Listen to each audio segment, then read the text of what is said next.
Welcome, teacher friends. We're so glad that you've joined us tonight. Please follow the online prompts on the screen to get you connected, that you can be part of that larger conversation. Our left sidebar, as you can see as well, will allow for you to participate with the amazing audience that we have tonight of teachers from all over the country. We have a few more teacher friends that are still joining us because it's just at the top of the hour of our 7:30 start time, we should say. And Carrie has just joined us as well. And we've got a few more teacher friends that are joining in. June, thanks so much for joining as well. We're glad you're here. Please feel free to introduce yourself in the back channel chat, which is that left bottom text field area. Tell us where you're from and your teaching background and what you do to inspire children every day with computer science or great teaching ideas. Thank you so much, Naomi, for the warm welcome for everyone.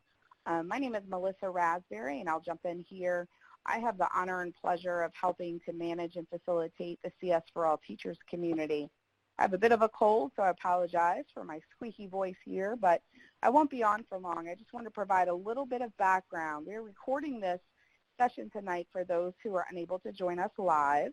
So if you have a colleague who's missing out on the fun with being here together tonight, we'll be sure to share that webinar recording out through the event post on the CS for All Teachers website, and I'll be sure to share that link a little bit later in the session. You'll also have access to the slides that are being presented.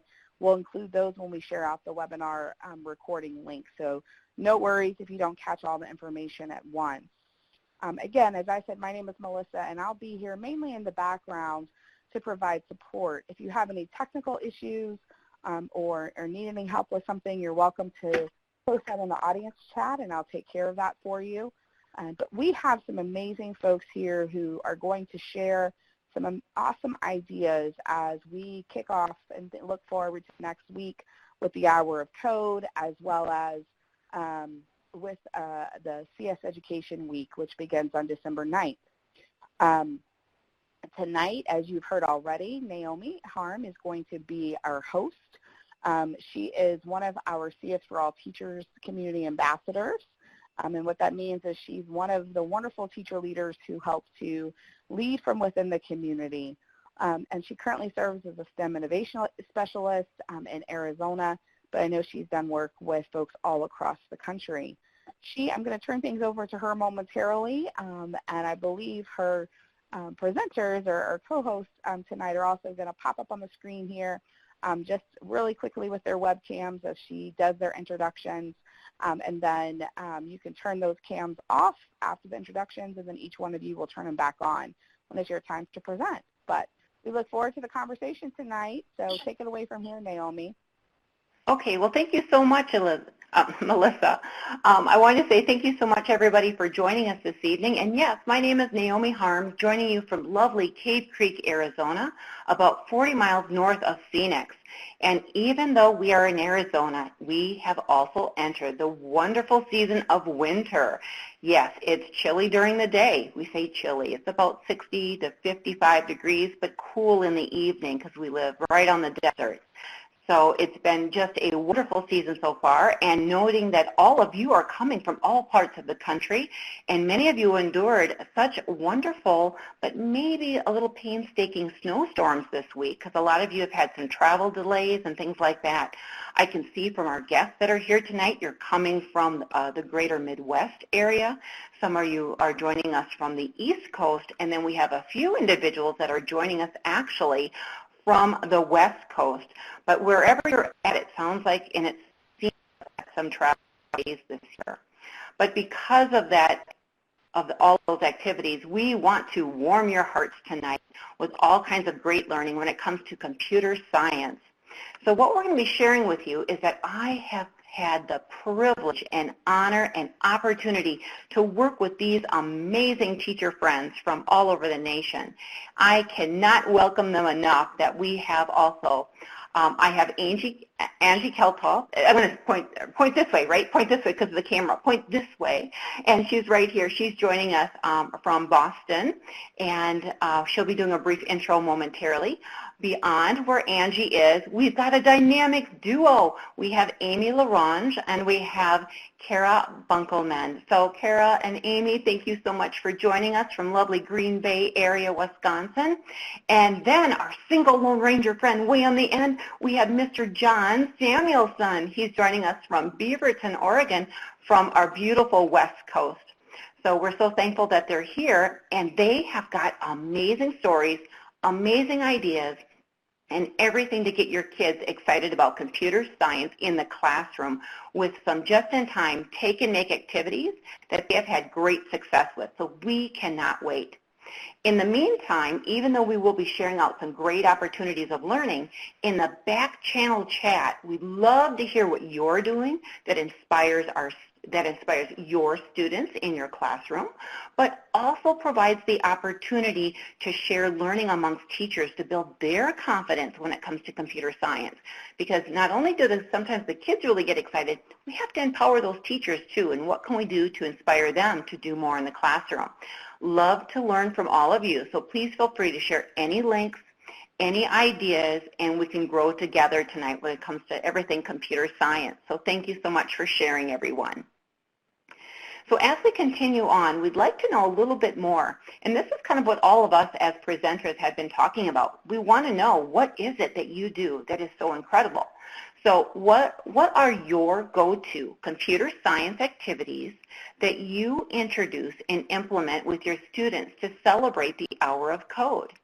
So if you could, in the back channel chat in that left bottom corner, if you could please share some examples, and I see, oh my gosh, everybody's jumped on and they're typing right away. I can see it already. But if you can share with us, what are you doing that's really making a difference? We'd love to learn with you. Melissa has so kindly added the question prompt, so not only do you have it on screen, but you also have it there that they've shared at the very bottom so that you can see what others are sharing. So please add your 2 cents, because your 2 cents counts tonight, and we'd love to learn with you. Excellent. And she's using dash and dot, are great extension grabbers, and extension as attention grabbers too, right? Absolutely, because of the applied coding and robotics. It's physical. They have this emotional intelligence that really connects and resonates with kids. Janelle, Minecraft and artificial intelligence. Oh my gosh, you got to tell us more. We want to learn more all about that, about what you're doing. Carrie, she's doing some amazing projects that she loves with maker spaces and STEAM projects with Spiro challenges. Oh, girl, you know it. The challenges is where it's at. The kids get excited when they know that they have the opportunity to work with the challenges. And then Sandy has added some great ideas too, that she incorporates different levels of learning from microbit to Scratch and to Bebots. Wow, this is excellent. Excellent. This is wonderful. Look at all the ideas that are coming in. I also like it that I'm seeing, Elizabeth, you shared some great foundational knowledge here about code.org. That is the place that I have teachers always go to first to see great examples, get started, get your feet wet, get in there and play around, and it really provides a great literacy foundation as well, because they incorporate great literacy resources with just-in-time classroom lessons and activities. Okay, Angie, thank you so much for also sharing those code.org resources along with robotics as well. Oh, wow, this is incredible. Minecraft is incredible. We have so many teachers that say that is the gateway to get kids really excited about building these complex cities and systems and helping kids even with creating these loops and sequences and this whole coding story. It's incredible. It all fits into play, and it's really lends itself to great logical thinking, complex thinking, understanding conditional formatting, telling a story, but the kids really get excited about that. More ideas, we also have, let's see, Bitsbox, Code Monkey, Finch Robots, oh my gosh, Lego Mindstorms EV3 of the Aviator. Thank you so much for sharing that. Those are a great collection of great tools. This is incredible. As you can see, choice is optimal here, right? It's not just one coding robotic tool or resource that gets the job done. We need to truly differentiate the strategies for our students to meet them where they're at, but to also empower those kids to find something that resonates with them, that they feel inspired, that they can create, make, code, and program, but feel comfortable with failing at the same time and knowing they can try again to make it 10 times better than the first time.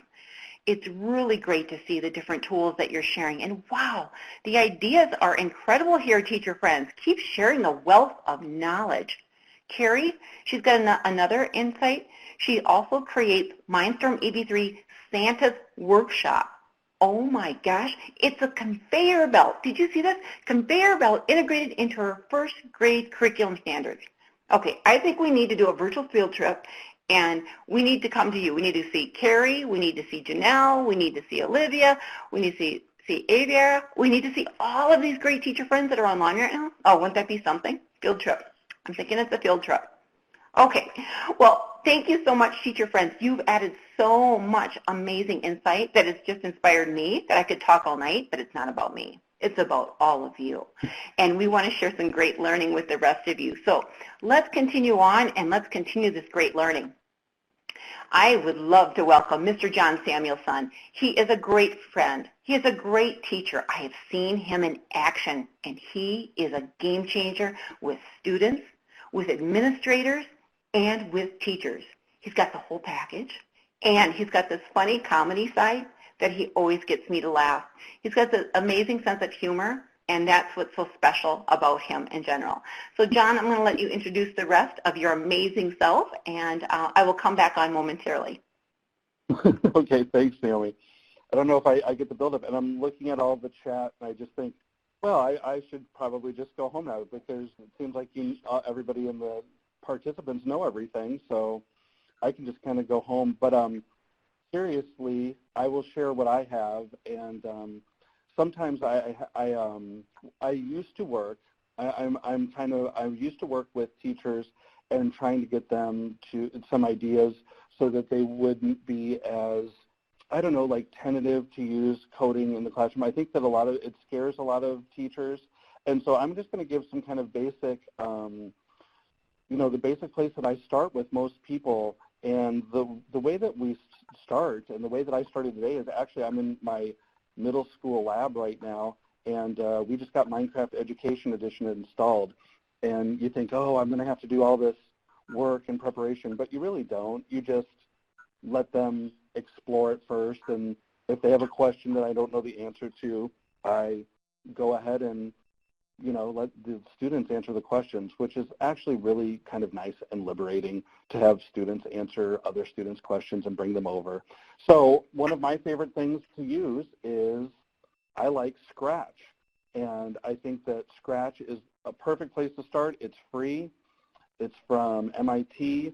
There's Scratch Junior, and on the slide right here, I put down that iPads are required, but I mean, the way that we've also done it for my wife, who happens to be a kindergarten/first grade teacher in another district right south of us, we ended up just buying some Black Friday Kindles for her, and Kindles work really well with the Scratch Junior as well. And then also there is a Chromebook app that you can use for Scratch Junior. And I don't have as much experience with that because we do have iPads. And as you saw, I used to be iPad Sammy, so I still have my love for the iPad. But yeah, it's really, I'm ready to go with what we're doing. So anyway, Scratch is great, and we're going to use it tomorrow, actually in the lab after we use Minecraft. I feel like we're going to do a little Minecraft, and then we'll do some coding this month, then we'll do some Minecraft, then we'll do some coding, and then we'll probably do some coding within the Minecraft. But Scratch is great now because with the new update, you can use it on an iPad, you can use it on your phone. It's not perfect, but with the Java, you used to not be able to do it. So now it's pretty much universally accessible for grades. I'd say Scratch is pretty much grades 3 and up, and we like to use Scratch Junior with K through 3, K through 2 kind of thing, and so that's where we go with this. So my goal for you is I have a link at the end where I'm going to show you just some of our basic beginning lessons if you're kind of a person that doesn't know where to get started. And I actually have a link to just some Google Doc lesson plans that hopefully you can make a copy of, and you'll see one of them that you think that maybe that'll resonate with you. So here we go. For Scratch Junior, so I'll start with Scratch Junior. I love Scratch Junior. It's so much fun. We've had so much, just engagement. Like, I've got some pictures here. I'll forward out real quick. There's a picture of me using Scratch Junior, but then those are two actual pictures where I captured just people that have been, that was their first, both of those groups of students, that was their first time using Scratch Junior. And I thought just like the joy on their face is kind of interesting. So one of the things I guess that is my first takeaway is I know that time is always a factor. Time is always something that we're conscious of, like, oh, we can't do this. And I'm kind of the opposite. I think that if you give students time to explore something for 20 minutes, that I think that instead of just kind of guiding them through and trying to get them through, I think that that's a really nice way to go. And then you bring them back and you can sit around and discuss what you've learned. So when I first do Scratch, even if it's kindergarten, first or second or third grade, what we usually do is I just will introduce a couple of the key points, and one of them is always like when the green flag is pressed, because that will tell your computer to start doing the directions that you're doing.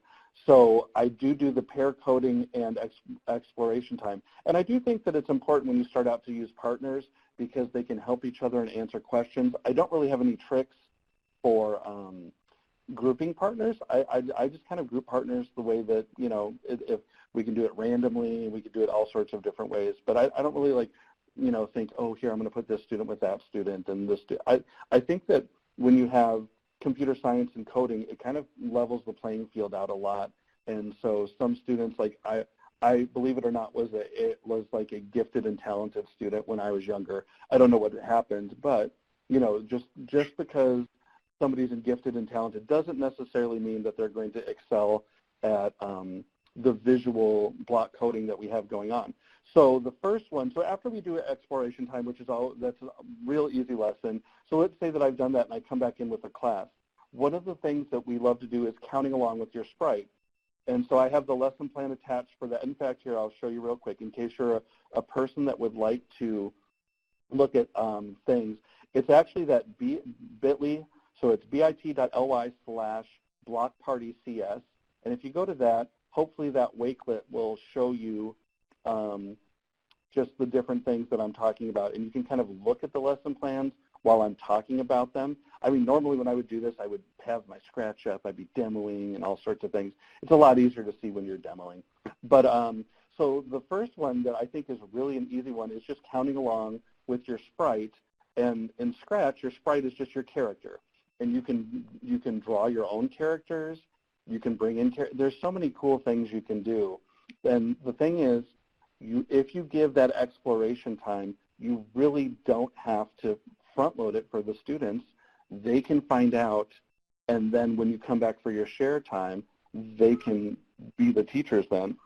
So, okay, hold on. It figures that the only time I ever get a phone, I've been waiting on seriously, I've been waiting on a medical phone call all day, and I knew that they would call in the 10 minutes that I was actually on my phone right now. So that's pretty funny. I've been waiting for this all day long. Isn't that great?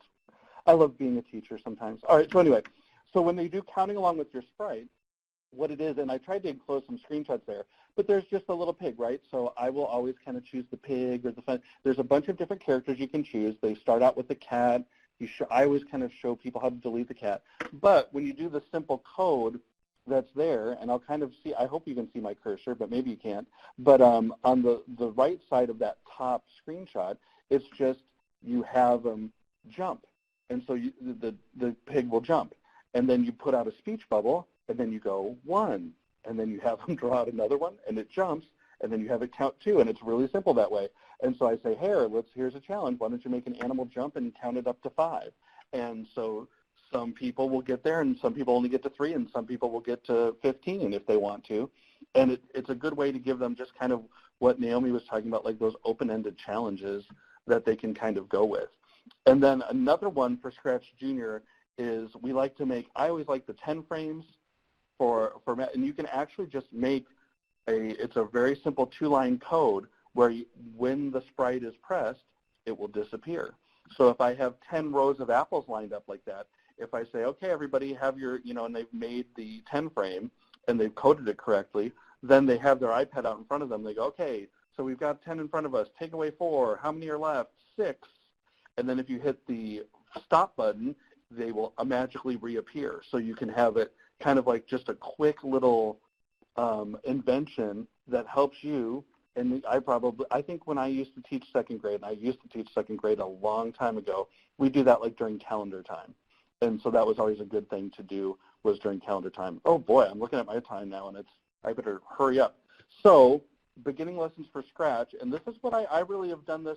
I've run this step by step with my middle schoolers, which are all 6th, 7th, and 8th graders right now, and they've had varying exposure to Scratch. It's so hard when you have, like, I have over 300 students, to see where they are in their mixed grade levels. But the first one that always is awesome after you give them the exploration time too is animating your name. And so you can make it do little, the sprites can also just be letters when you search them out on Scratch. And Scratch, I did include the link on the thing. If you don't know, on that bit.ly, it is scratch.mit.edu. And you can just usually type in Scratch MIT and it will come up. And so anyway, animate your name is a real fun one. And if you're like, oh, I don't want to do my name, you can tell I've been teaching in middle school now for a few months. They're like, oh, Mr. Samuelson, I don't want to do my name. I'll be like, hey, why don't you do a cool saying or something, and then that'll get them going then. Like, you don't have to do it. You can put Post Malone's name if you want. Animate Post Malone's name if you don't want to do your own, if you're embarrassed, right? So that it's kind of a fun one. And then the second one that we just did was Make It Fly. And that's where they can kind of see, like, the background.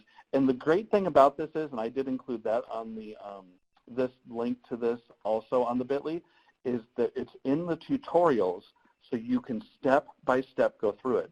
And then what I'd recommend if you're teaching is, if you're going to do Make It Fly, then I would seriously just do the exercise real quick. Now, the first two I do without having them make accounts, and then tomorrow we're going to do, there's a new one called Create a Cartoon, and it's incredible. And I just did that one and went through the directions. And so then I think I'm going to have them make accounts. On the bit.ly, on the bottom, if you need to request for a Scratch account, and you can make all sorts of different fun things with it. And it's really cool. And I really love Scratch. It allows for creativity. It allows for some different things. There's the link again. And I think that you can't really deny, like, the looks on those kids' faces right there. Those students were totally happy. Now, I want to say on the block party, when you look at the lesson plans, I'm a person that does like to share credit, like Naomi as well. So, like, these lesson plans are not just mine. There's a great website called Code Campus, and if you go to Code Campus, which the link is on there, and I'm just saying this because I really like this, there's a guy named Raj Sidhu who has written a book on the new Scratch, and he gave me access just because I asked to all these different lessons. And that's kind of where we and my team of coworkers last year, we all adapted these lessons. So you can think that this is all great, or maybe you'll be like, oh, that's silly. But those lesson plans were made with a bunch of people in my school district. And and you can always reach out to me. I'm at Jon Samuelson on Twitter, and I'm at iPadSammy on Instagram, and that's a good way to direct message me. And that's how Naomi and I talk all the time, right, Naomi? That's right, all the time through that lovely social media stream. Well, Jon, thank you so much for sharing all these amazing resources and your incredible experience with working with kids from Scratch and Scratch Junior. And I'm excited about the new teaching and learning experiences that you just shared with us. So each of you, what was your greatest takeaway right now of maybe just one new computer science idea that you would like to try? And in your classroom with either students or with teachers, what would you like to try with Scratch in general? And it's great that, thank you so much, Jon, for sharing that extra link. I mean, that's a bonus ad right there. Sometimes we say that's better than chocolate, right? You get all those freebies in there. So as part of that, we'd love to learn with you. What's one new CS idea that you plan on trying in your classroom and why? Maybe integrating perhaps those learning experiences with Scratch and or Scratch Junior. And as you're doing that, gosh, I've got a little something in this bag I got to share with you. I've got a party bag with me tonight. I've got a little story behind it I'm going to segue with in a minute. But did you know that there are actually Scratch Junior coding cards as challenge cards? Oh, these, yeah, I'm going to have to say it, a little bit better than chocolate. These are a lot of fun for our kids, and I personally have used them, and they've worked well at the 2nd, 3rd, 4th, 5th, and even 6th grade level. Our kids at middle school, sometimes they love that playback of a graphic novel or the cartoon, and they absolutely love these. So the learning level, I would say, even if they say they can be for kindergarten, but it depends where that Lexile reading level is for the children. So it really depends. A lot of times the kids will follow along with the picture set, and that's okay too. But I tell you, the 2nd, 3rd, 4th, 5th grade kids really like it, but I've seen some middle school kids just pick up on it as well. So if you haven't seen these, this is kind of one of those golden goodies that you got to just pick up. But now looking about what you're sharing right now, let's see. Some of you have got some great new tips and tricks from Jon that he shared. So again, thanks, Jon, for sharing all of that. Oh, wow, I love it. Angie, you've also shared that you're using Scratch for subtraction and number sense. Okay, that's pretty brilliant. That's wonderful. Excellent, excellent. And other teachers with the 10 frames idea, I agree too. That's absolutely wonderful. And again, please feel free to reach out to Jon, and he'd be more than willing to share any other context that goes along with how he's doing that in the Beaverton, Oregon School District. It absolutely should be absolutely fine. So. But thanks for sharing where you're at from there. We're going to continue on with a little bit of insight, and we've got some goodies along the way that we wanted to share with you. And did you know today is Giving Tuesday? You know, it is a huge international movement around the world, and it really does encourage our people to do good, you know, give good and be thankful for what you have. But a lot of people are giving of others, and some of you have actually told me that you have had these Donor Choose projects out there. Well, on the Donor Choose site today, they were matching the funding today, sometimes by 1.5 times the amount, and then up to 2 times the amount. So that is absolutely phenomenal. I've seen many projects got funded today, and I think they're still going to get funded. And then throughout the week, we're going to see more of that. So if you haven't been part of this movement, you've got to see what it's all about. The other thing, did you know that it's National 3D Printing Day? And there's a major project that's out there, and again, it's all free, and free is good when it really enhances education. And this particular one is making picture books accessible with 3Doodler and Build a Better Book Challenge. So I love this focus in particular because it's all about helping students design 3D objects related to book characters, and then those characters are then given to children with visual impairments or learning disabilities to help them experience the learning. It's absolutely phenomenal. If you haven't been part of this movement, you've got to jump on the bandwagon because it just fills your soul with goodness knowing that your kids can create and make and give to those that have an impairment, but to experience the character, the literature component of it, and the storyline. So it's just absolutely wonderful. Now, before we go on and introduce these two amazing ladies from near Green Bay, Wisconsin, I got something to share and to segue because Jon mentioned quite a bit about Scratch. And then when we're welcoming you to this block party, you know, I had this conversation with my husband and my son, and they're like, you're having a block party, but you're having it online? But isn't a block party to have neighbors over? I said, no, it's not that kind of block party, not yet. You know, we could have a block party like Amy and Kara just came on. We could have a block party online. But then they're like, well, Naomi, you do a lot of teaching with a lot of things that have blocks in them. So then I'm going to pull out of my little, I brought a gift bag tonight, right? It's welcome to the block party. So we got to have the party, right? So because of that, they said, you do a lot of teaching with like Bloxels, how to build your own video game. Ladies and gentlemen, if you haven't tapped into this goodness, you need to be tapping into this. Man, it's amazing because this is incredible where you can get this pretty cost-effectively on Amazon. Now, remember, I'm not selling anything. I don't even have stock in Amazon. Wish I would. But because of this, these are marked down pretty great right now, and this is a great way to introducing actually sequencing, coding, through looping, and then having kids create their own video games. So they use the tangibility, kind of like, we'll say it, the old school Light Bright. Do you remember? You know what I'm talking about, right? Kind of like that. But then take your actually iPad device or your mobile device, with the app installed and launch the app and scan over what you've just created, it makes your video game that you've just programmed come to life. So if you haven't seen this, again, better than chocolate.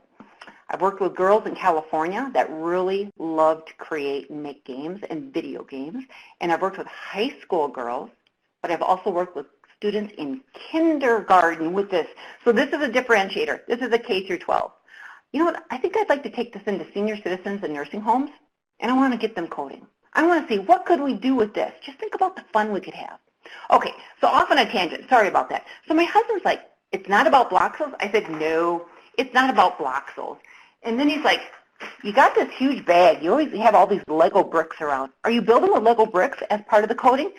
I said, no, it's not about Lego bricks. And then he's like, I know what you're doing. He pulls out the blocks, the physical blocks. He's like, oh, you're having a block building party. How cool is that? I said, no, we're not having a block building party. We're having a code party to celebrate the hour of code. And he's like, oh, that's why you keep talking about computer science all the time. So I said, yep, it's all about that. So ladies and gentlemen, it is a party, right? I've got the party bag. I've got it full of goodies, but sometimes we've got to put context into the actual storyline when we talk about what a block party is.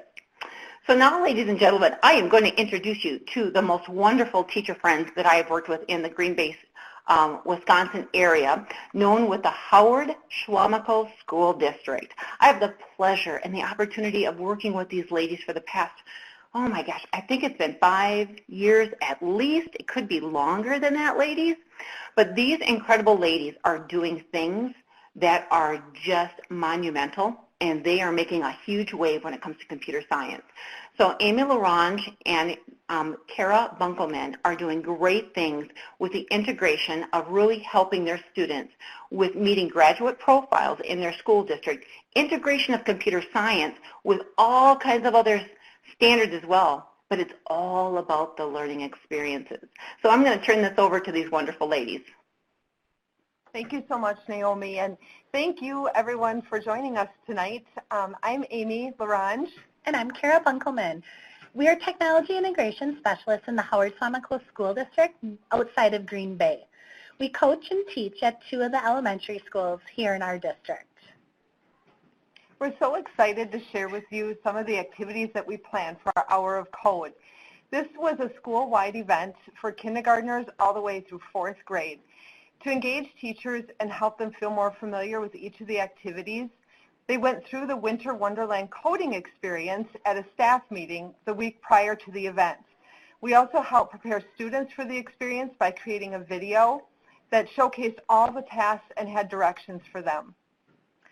The video was shown to students prior to them coming to the library for the Coding Winter Wonderland. It was set up in our library and makerspace for 1 week, and each teacher signed up for an hour block of time to enjoy the experience with their students.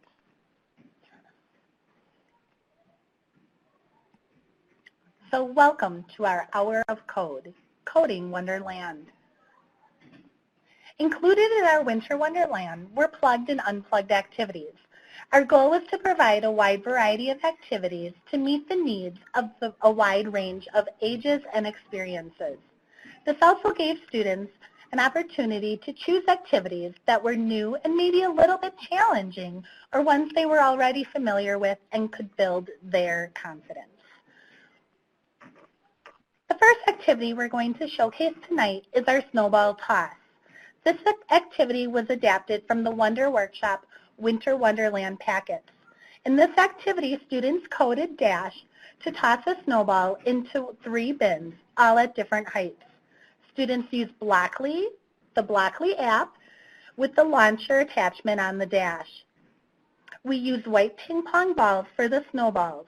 Students could choose to launch their ball into 1 bucket, or they could challenge themselves into coding the Dash into multiple buckets.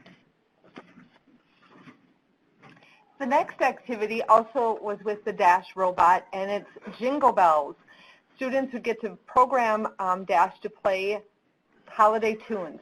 This activity was also adapted from Wonder Workshop's Winter Packet, And for this activity, we use the xylophone accessory along with the Xylo app, and then the Jingle Bells sheet music from Wonder Workshop. The keys of the xylophone for Dash are in the Do, Re, Mi, or C major scale. So using the Jingle Bell sheet music from Wonder Workshop and the Xylo app, students program Dash to play Jingle Bells on the xylophone accessory. For older students, you could label the keys on the xylophone. For younger students, we color-coded the notes on the sheet music to correspond to the xylophone keys. Once Dash is programmed to play Jingle Bells, you can add some cool moves to the program, Dash to sing along and dance along to the music, or you could make a music video of Dash playing Jingle Bells and moving to his cool moves. Program Dash to another familiar holiday song, and this activity really gets you into the holiday spirit. Our next activity is penguin bowling. We were challenging our students to see how good of bowlers they are. This activity was adapted from Wonder Workshop's Winter Wonderland packets as well. We created 2 bowling lanes with 10 pins on each lane. Students loved how some of the pins were decorated to look like penguins. Students were asked to create a code in Blockly that could knock down the most pins. Fun. This is my favorite. Living in Green Bay, I believe winter is our longest season, and so we decided to take some of the interests of our students into this next challenge, Sphero Hockey. In this activity, we used the mini Sphero and created a real ice rink on a table here in the library that included the boards around the table, 2 goals, and plastic hockey figurines. In this task, students were asked to program their puck, otherwise known as the mini Sphero, and pass it from player to player, and then ultimately score a goal. Students loved this task. Next up is with the Ozobot robot, and this was adapted from Ozobot's OzoClaws Challenge. Ozobot robots are small robots that have sensors to follow lines and read color codes in combinations of red, blue, green, and black. So using the OzoClaws Challenge course template and the Ozobot color codes, markers, students decide what color codes to use, and then they color them into the template to program OzoClaws, the Ozobot, to deliver presents to each house. But they have to watch out for the Grinch and be sure to take a stop for milk and cookies along the way. Maybe you have time and you could create a Santa hat to go on your OzoClaws. That will really bring some holiday cheer. Our next activity was using Lego We Do kits, and we did the Grinch who stole, the Grinch who coded Christmas. If you've ever looked at the Lego We Do kits, when you start putting some of the pieces together, it almost looks like a green character. So here we used our imagination and our creativity while using the Lego We Do kit. Students had the opportunity to put a sleigh together, and then they put the presents on the little sleigh, and then our Grinch had to return the presents to Whoville. And so we had in the center of our area a pretend little tree that the Grinch delivered those presents to. So much fun. All right, the next activity is an unplugged activity that is also adapted from Wonder Workshop's Winter Packet, but this activity is great for students of any age. Each letter in the binary alphabet has a unique code of 0s and 1s, and so we have students first either pick their name or a 3 to 5 letter holiday word, like hope, joy, elf, things like that. And then for younger students, we've even put together like a list of short holiday words to give them some ideas. Students then use red, white, and green craft beads and spell the word in binary code onto a pipe cleaner. So, for example, white beads would represent the 0s in the code, red beads represent 1, and then the green beads would be the space in between the letters. So they just string the beads onto the pipe cleaner to create their word, And then once you have it completed, just close the pipe cleaner, connect it together, and then they can wrap it around to make like the shape of a bow, add an ornament hook, and you can hang it on your tree or give it to somebody as a gift. Tonight we showcased several activities for you. When we did the Coding Through a Winter Wonderland last year, we had about 10 activities. So I think one thing, if you are looking to do an activity such as this, some ways to be successful is find a team of teachers and specialists to work with. Amy and I are extremely lucky because we work together, but we also have an amazing team that we can work with. We also teach with great teachers that we can bounce ideas off of and work together. We also have supportive principals who, actually that hockey challenge was developed by our building principal here. Play off of your student interests. Students here love hockey. That was obviously one of our challenges. We've done similar challenges with basketball and football as well. Be creative, make up tasks. Our hockey challenge was made up. So was our, the Grinch Who Stole Christmas. Use your creativity, but then also use resources such as Twitter, Instagram, and other people in your professional learning network. There's so many amazing things out there and people that others can work with. And I think one other key thing to making it successful too was just that preparing the students and the teachers beforehand so that they felt comfortable, because for some teachers this is kind of a scary area. So the idea of bringing their students to do something like this, we kind of took that fear and that edge away from them. So I think that also helped. Yeah. Teachers loved coming into a staff meeting ahead of time and going through those activities so that they were comfortable. And the video that we shared with students to showcase the event so they knew what they could do and they had a full hour to explore.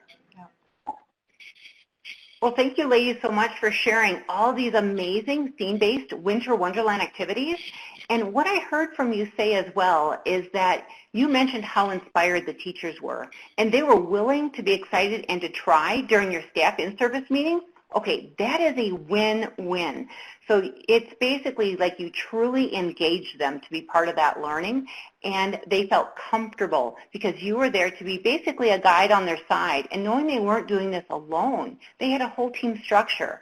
So your process is so creative, and I've seen it firsthand being in your school district, that you are very positive, very creative, tech integration coaches, that you are changing the way that professional development is even offered to teachers, but how you're creating the learning experiences for kids to provide them lifelong coding experiences to develop that confidence for life. So thank you, ladies, so very much.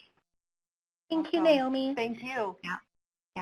And what we also have here, here's a discussion question, ladies and gentlemen. Could you please share your creative expertise with us of maybe one activity now that Kara and Amy shared that you would like to possibly try?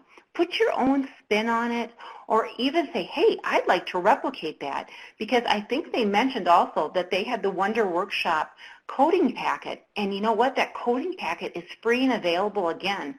And at the end of our webinar, I have the link to all of these amazing free resources so you don't have to recreate the wheel. But we'd like to learn from you at this time. You know, what's just one activity that you'd like to try with your students, and tell us the why.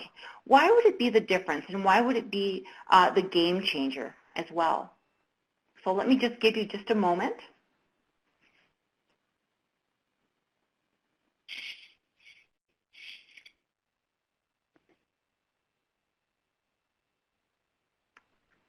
And I'm going to type a little something in here for you too, so I want to make sure that you've got another connection of what these lovely ladies have just presented to us.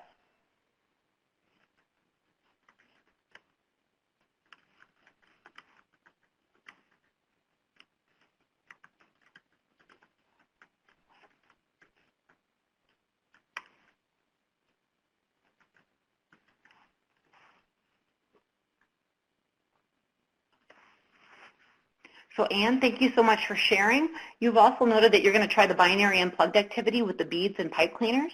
And you know, it's amazing when you look at the brain-based research, that tangibility and something that's being tactile for kids is very important to take a complex subject area and to put it in context for kids to make a meaningful connection because they're learning by doing and then applying that skill.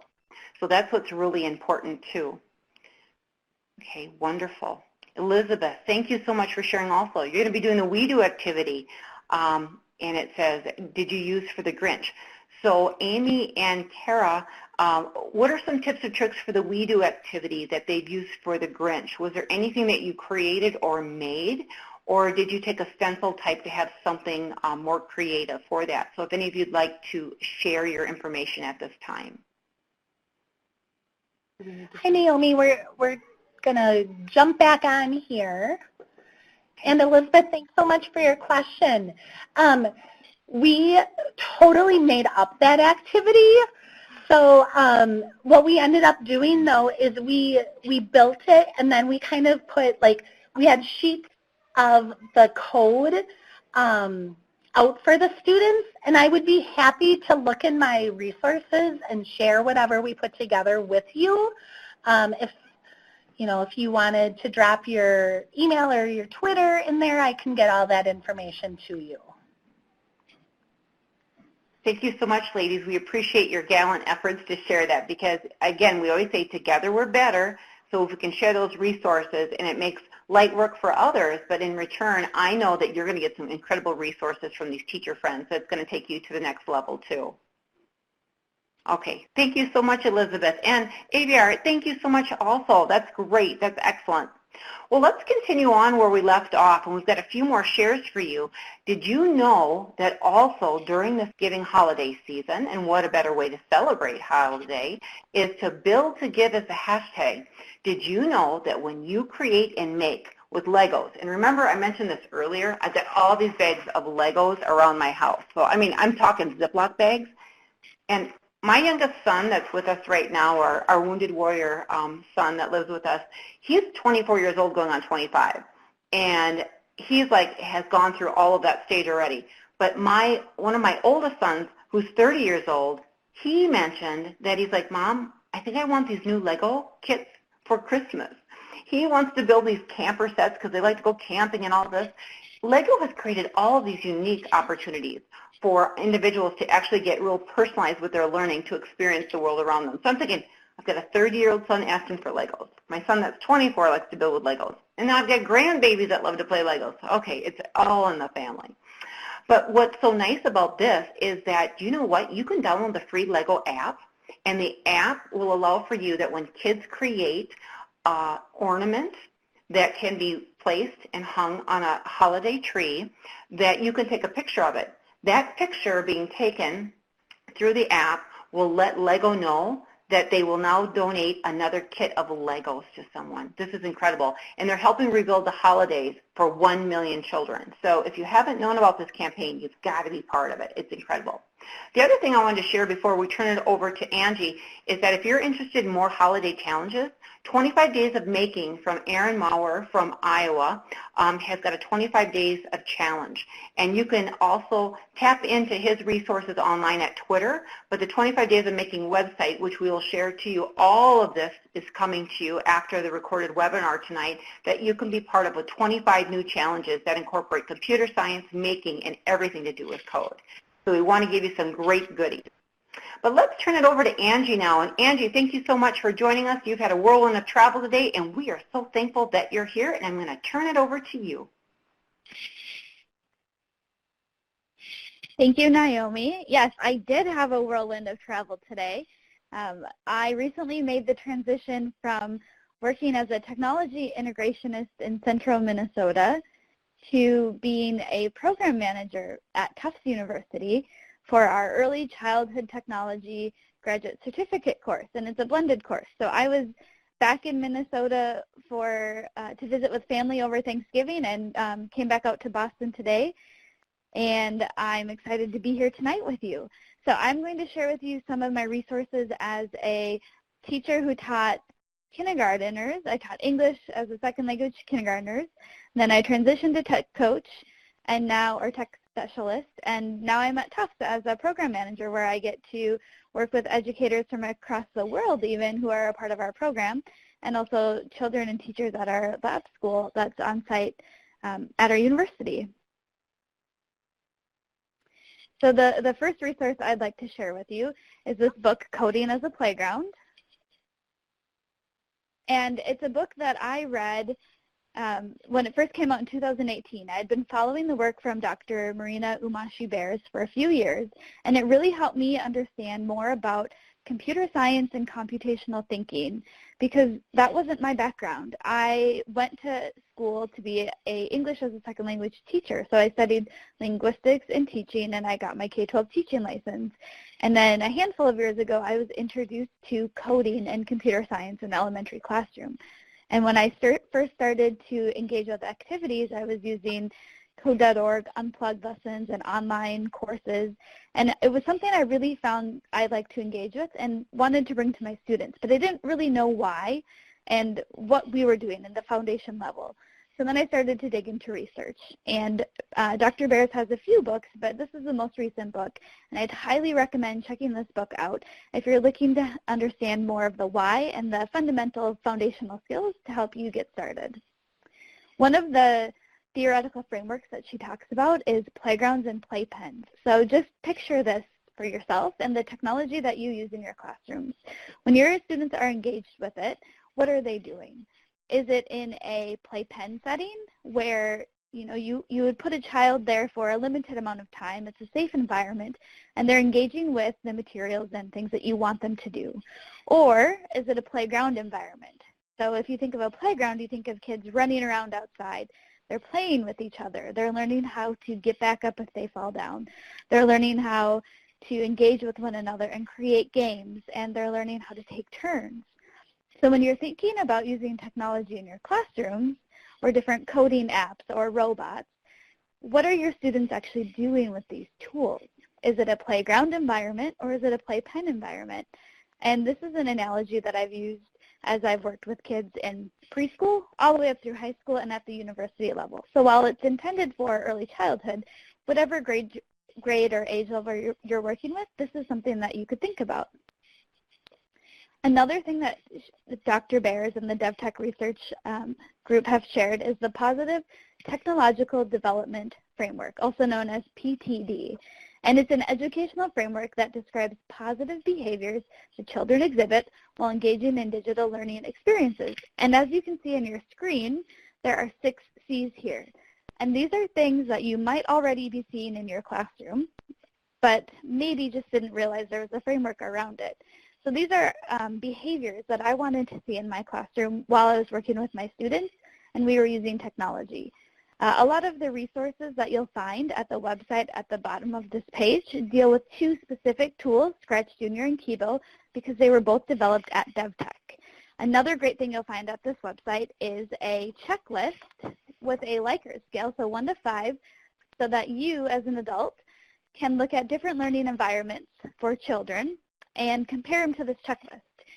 They have it for children and then your environment, and there's also a set of cards, PTD cards, that you can turn into a game with your staff as if you're engaging with them in professional development and thinking about these topics.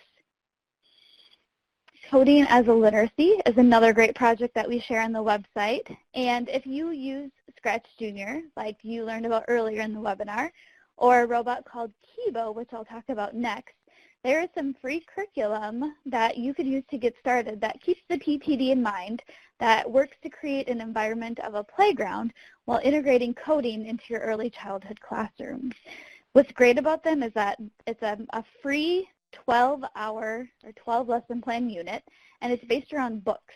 So for example, in one of them, it's based around the book There Wasn't a Lady Who Swallowed a Fly. But I'm currently working with a kindergarten teacher who is wonderful, and she saw a better fit to the book A House for a Hermit Crab.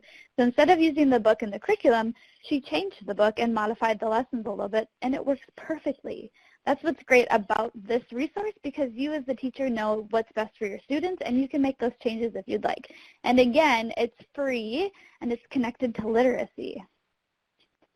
I talked a little bit about KIBO already, but I'd like to talk a little bit more. So as you can see in the lower right corner, KIBO is a robot, and it's a screen-free robot. So it's developed for kids as young as 4. I use this in so many different kindergarten classrooms, and I know Janelle mentioned in the chat that she's using it in 1st grade.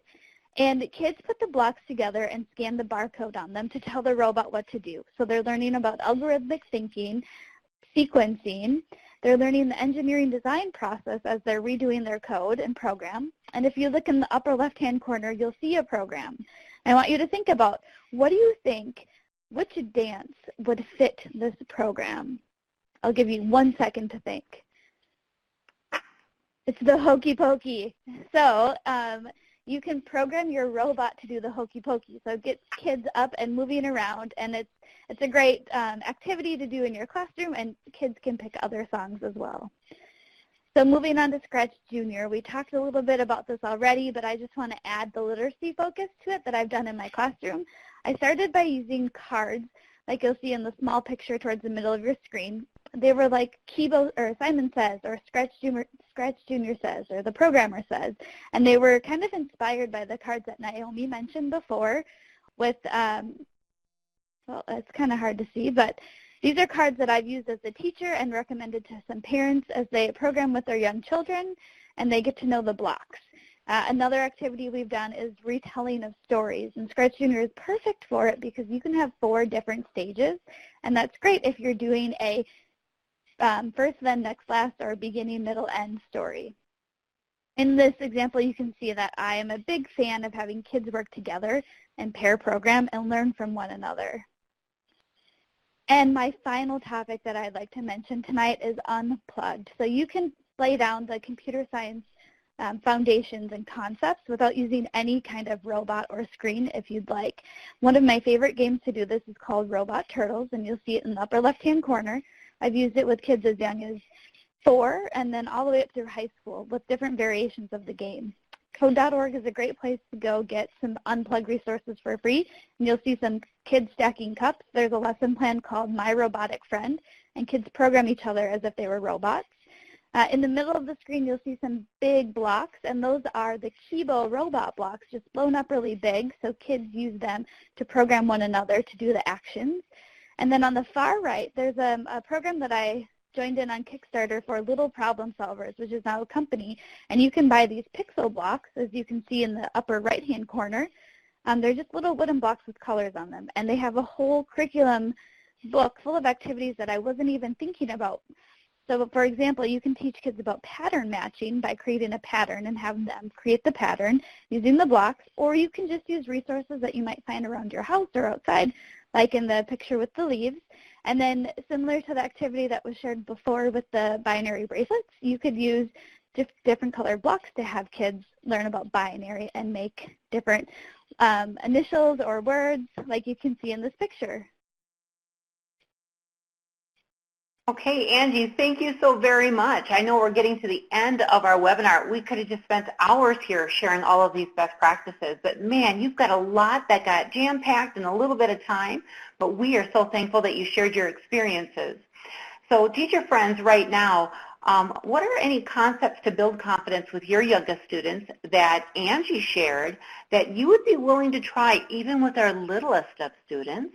Or some of you, as mentioned here, some of you are middle school and high school teachers.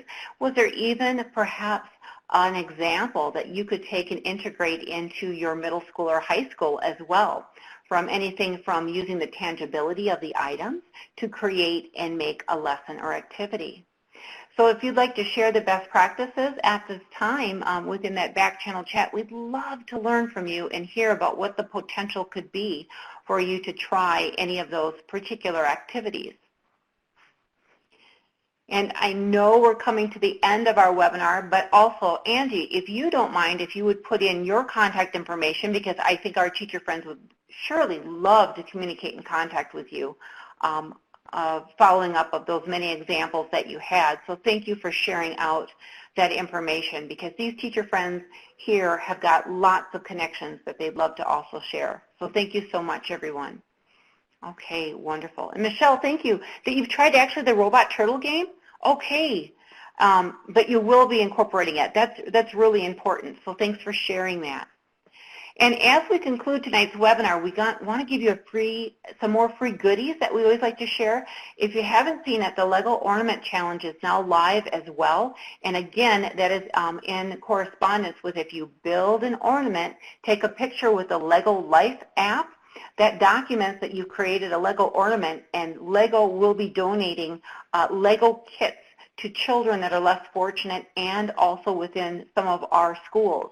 So this is absolutely amazing. So I'm hoping you can participate.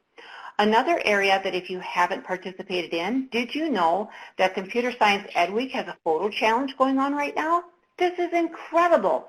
So from December 9th, starting on the 9th, and I know today's only the 3rd, but it goes through the 15th, that we want to celebrate each and every one of you, of even ideas that you learned from tonight's webinar that you can try next week in your classroom to really bring computer science and computational thinking to life. And if you want to post a picture on Instagram or perhaps on Twitter, and then just tag it with the CS Ed Week 2019 photos, and then you can upload that also to the CS for All Teachers website to enter. And it's quite an exciting little adventure. So we hope that you could be part of this. So thank you so very much. The last thing is free is good, right? But free is really good when the resources are of quality and that you don't have to spend a lot of time creating and making teacher friends.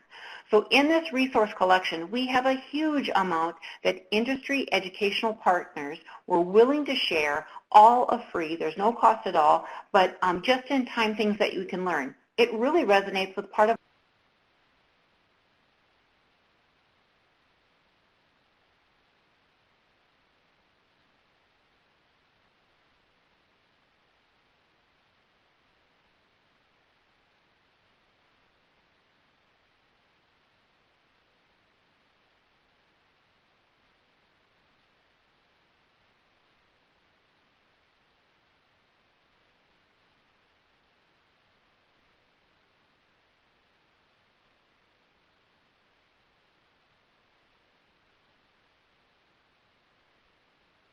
Hi, everyone. This is Melissa Raspberry. I do apologize. I think we have lost Naomi's audio. I'm not sure what happened there. But I know that we are over time here, so I will just mention we will be posting the slides as well as the recording to the CS for All Teachers website. I'll grab that link for you very quickly and put it into the chat box. We also, as I mentioned there in the